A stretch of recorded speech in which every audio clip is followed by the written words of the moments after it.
The takeaway is that the takeaway is that you should build habit that work for your personality. People can get ripped working out like a bodybuilder, but if you prefer rock climbing or cycling or rowing, then shape your exercise habit around your interests. If your friend follows a low carb diet, but you find that low fat works for you, then then more then more power to you. If you want to read, if you want to read more, don't be embraced if you prefer steamy romance novels over non-fiction. Read whatever fascinates you. You don't have to build the habits or everyone tells you to build. Choose the habit that best suits you, not the one that is most popular. There is a version of every habit that can bring you joy and satisfaction. Find it. Habits need to be enjoyable if they if they are going to stick. This is the core idea behind the fourth law. Tailoring your habits to your personality is good start, but this is not the end of the story. Let us learn our attention to finding and designing stimulation and designing situations, sorry designing situations where you are at neutral advantage. How to find a game, the title, how to find a game where the odds are in your favor. Learning to play a game where the odds are in your favor is critical for maintaining motivation and feeling successful. In theory, you can enjoy almost anything. In practice, you are more likely to enjoy the things that come easily to you.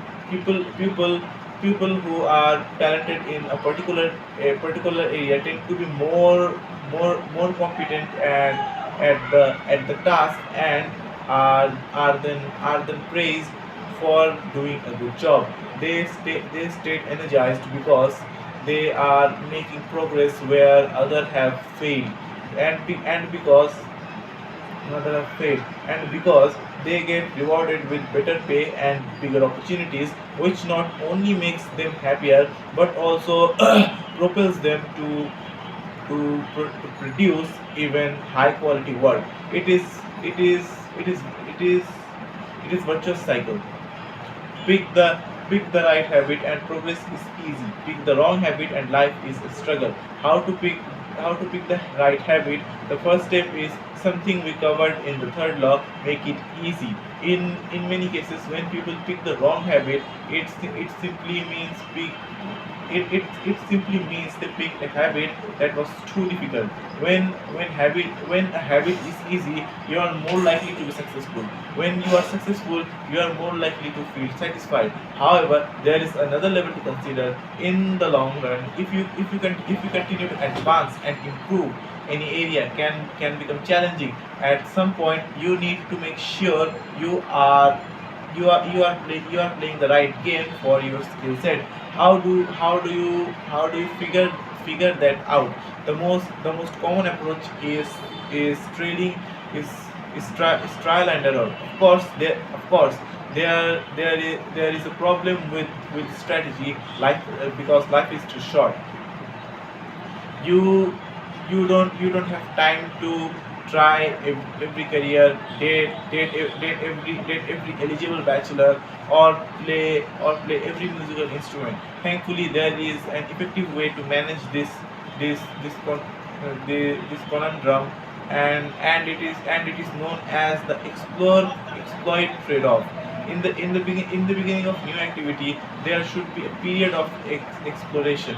In relationships, it's called dating. In college, it's called the liberal arts. In business, in business it called split testing. The goal is to try out many possibilities, research a broad range of ideas, and cast a wide net. After this initial period of exploration, shift your focus to the best situation you have found, but keep experimenting occasionally. The proper balance depends on whether you are winning or losing. If you are currently winning, you exploit. If you are currently losing, you continue to explore. In the long run, it is probably most effective to work on the strategy that seems to deliver the best result about 80 to 90% of the time, and keep exploring with the remaining 10 to 20%. Google famously asks employees to spend 80% of their work week on office job and 20% of projects of their choice. Which has led to the creation of blockbuster products like AdWords and Gmail. The optimal approach also depends on how much time you have. If you have a lot of time, like someone at the beginning of their career, it makes more sense to explore, because once you find the right thing, you still have a good amount of time to explore it. If you are pressed for time, say as you come up on the deadline for a project, you should be implement the best situation you have found so far and get some results. As you explore different options, there are a series of questions you can ask yourself to continually in narrow in on the habits and areas that will be more satisfying to you. What now? What feels like fun to me but works to others. The mark of whether you are made for a task is not whether you love it, but whether you can handle the pain of the task easier than most people. When are you enjoying yourself while other people are complaining? The work that hurts you less than it hurts others is work you were made to do. What makes me lose track of time? What makes me lose track of time? Flow is the mental state you enter when you are focused on the task, and hand that rest of the world fades away. This blend of happiness and peak performance is what athletes and performers experience when they are in the zone. It is nearly impossible to experience a flow state and not find the task satisfying at at least to some degree. Where do the greater returns where do I get greater returns than the average person? When we are continually comparing ourselves to those around us, and a behavior is more likely to be satisfying when the comparison is in our favor.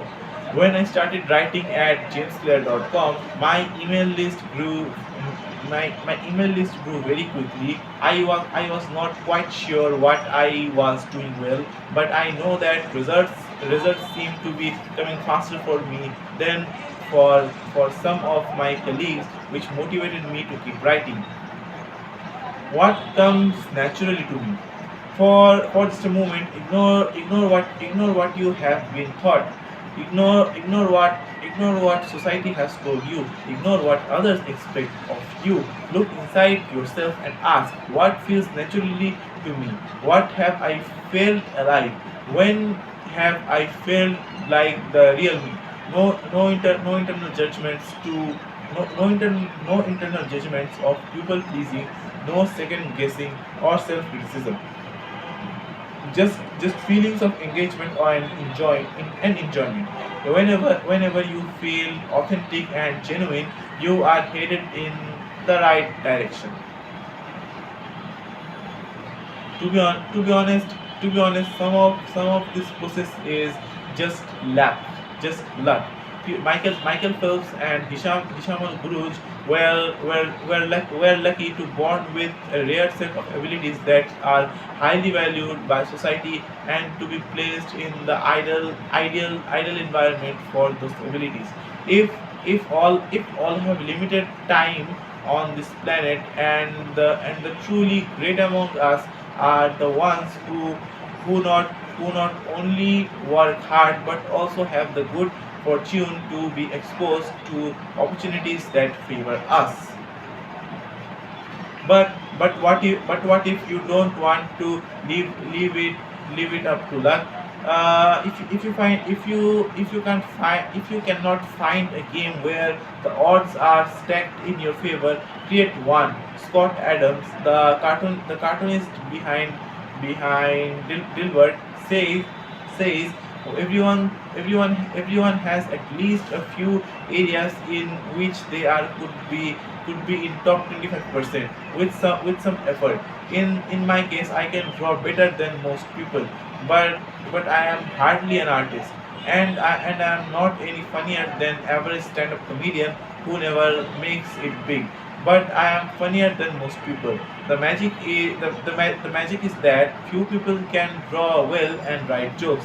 It is the combination of the two that makes what I do so rare. And when you add in my business background, suddenly I had a topic that few cartoonists could hope to understand without leaving it. When you cannot win by being better, you can win by being different. By combining your skills, you reduce the level of competition, which makes it easier to stand out. You can shortcut the need for genetic advantage for or for years of practice by rewriting the rules. A new player works hard to win the game everyone else is playing. A great player creates a new game that favors their strength and avoids their weaknesses. In college I designed my own major, biomechanics biomechanics, which has a combination of physics, chemistry, biology, and anatomy. I was not smart enough to stand out among the top physics or biology majors, or I created my own game. And because it suited me, I was only taking the course I was interested in. Studying felt like less of a chore. It was also easier to avoid the trap of comparing myself to everyone else. After all, nobody else was talking the same combination of classes. So who could say if they were better or worse? Speciali- specialization is a powerful way to overcome the accident of bad genetics. The more you master a perfect skill, the harder it becomes for others to compete with you. Many bodybuilders are stronger than the average arm wrestler, but even a massive bodybuilder may lose at arm wrestling, because the arm wrestling champs has very specific strength. Even if you are not the most naturally gifted, you can often win by being the best in very narrow category. Boiling water will soften a potato, but harden an egg. You cannot control whether you are a potato or an egg, but you can decide to play a game where it is better to be hard or soft. If you cannot find a more favorable environment, you can transform the situation from one where the odds are against you to one where they are in your favor. Oh, God. Okay. How to get the most out of your genes? Our genes do not eliminate the need of hard work. They clarify it. They tell us what to work hard on. Once we realize the strengths, we know where to spend our time and energy. We know which types of opportunity to look for, and which types of challenges to avoid. The better we understand our nature, the better our strategy can be. Biological differences matter. Even so, it is more productive to focus on whether you are fulfilling your own potential than comparing yourself to someone else. The fact that you have a natural limit to any specific ability has nothing to do with whether you are reaching the reaching the ceiling of your capabilities. People get so caught up in the fact that they have limits the they have limits the that they rarely exert the required to get close to them. Furthermore, genes cannot make you successful if you are not doing the work. You Yes, it is possible that the rip trainer at the gym has better genes, but if you haven't put in the same reps, it is impossible to say if you have been dealt dealt a better or worse genetic hand until you work hard until you work as hard as those you admire. Don't explain away their success as luck. Until you work as hard as those you admire, don't explain away their success as luck. In summary, one of the best ways to ensure your habits remain satisfying over the long run is to pick behaviors that align with your personality and skills. Work hard on the things that comes easy. Chapter summary: the secret to maximizing your odds of success is to choose the right field of competition. Make the right habit and process is key. Pick the wrong habit, wrong habit, and life is struggle. Genes cannot be easily changed, which means they provide a powerful advantage in favorable circumstances and a serious disadvantage in unfavorable circumstances. Habit habit Habits are easier when they align with your natural abilities. Who's who's the habit who's the habits that best suit you. Play the game that favors your strength. If you cannot find a game that favors you, create one. Simple. Genes do not eliminate the need for hard work. That they clarify it. They tell us what to work hard on. Until then, Assalamu alaikum.